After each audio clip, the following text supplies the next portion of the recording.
I remember the sound before I remember the moment. A chair scraping the floor, my father's breath catching, then the sentence that ended the version of my life I knew. "You disgust me, son." He didn't shout it. He whispered it, as if even speaking to me was a stain. And my stepmother stood behind him, trembling just enough to look convincing. Her eyes flicked toward me, and in that fraction of a second, she smirked, so lightly it could have been imagination. But it wasn't. That smirk ruined 7 years of my life. When she first entered our lives, I was 17. She was all softness and careful smiles, the kind of woman who remembered tiny details about you and made you feel seen. My father loved her instantly. I tolerated her at first, then admired her. She treated me like a grown man, not a burden. We became close, too close in hindsight. The kind of close where confessions poured out at midnight, where trust was easy, warm, unquestioned. I thought she loved me like a son. Turns out, she just needed to know my weak spots, and she learned every one. I noticed the shift 4 months before the accusation. She stopped meeting my eyes, stopped engaging, stopped pretending she cared. Then came the little traps. A door left slightly open when she knew I was inside, a wine bottle placed near my room, a sudden flinch when I walked past her. And one night when I entered the living room, she jerked her hand away from my father's as if caught, like she needed him to see fear. It clicked, slowly, painfully, like bones grinding into place. She was building something, but I didn't know what. Not until she staggered out of her bedroom crying, bruises on her arm, bruises she later admitted to making herself, and said I'd attacked her. My father didn't even look at me, not once. He just said the police were on their way.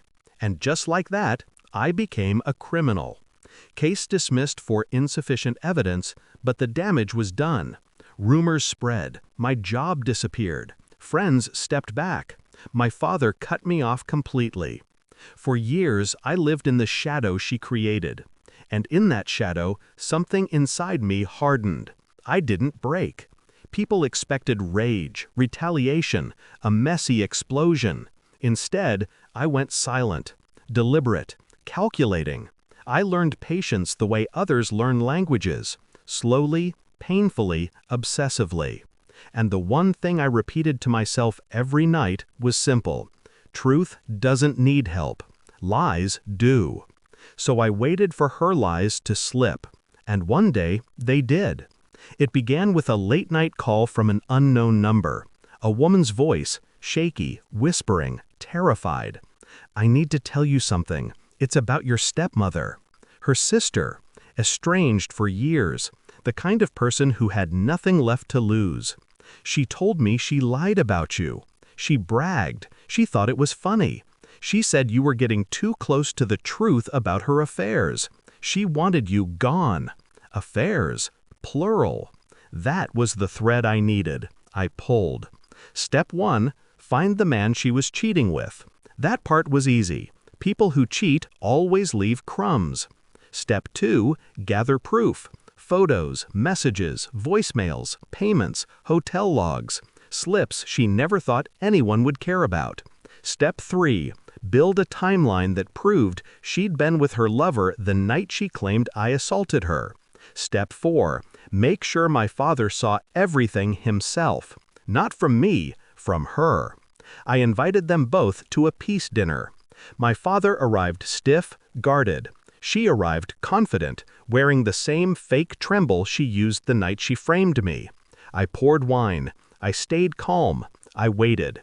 Then I connected my phone to the TV. One click, another, and her entire secret life lit up the screen.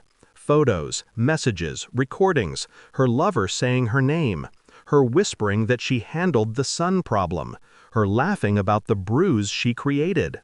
At first, she didn't speak. Then she did. "It's not what it looks like." My father stopped her with a single sentence. "You destroyed my son." She tried to reach for him. He stepped back. That was the moment she broke. when she realized the performance was over and she had run out of scripts. I didn't yell. I didn't gloat. I just said, "I learned lies fall on their own. I just needed you to fall with them." She packed her bags 3 days later. The divorce was swift and cruel, against her. She lost everything she'd worked to steal. My father tried to apologize. I listened. But forgiveness isn't a door you can reopen once someone slams it hard enough to shatter the frame. I walked away. For the first time in 7 years, the air felt clean. Revenge didn't heal me. Truth did. But revenge made sure the truth was heard. And that was enough.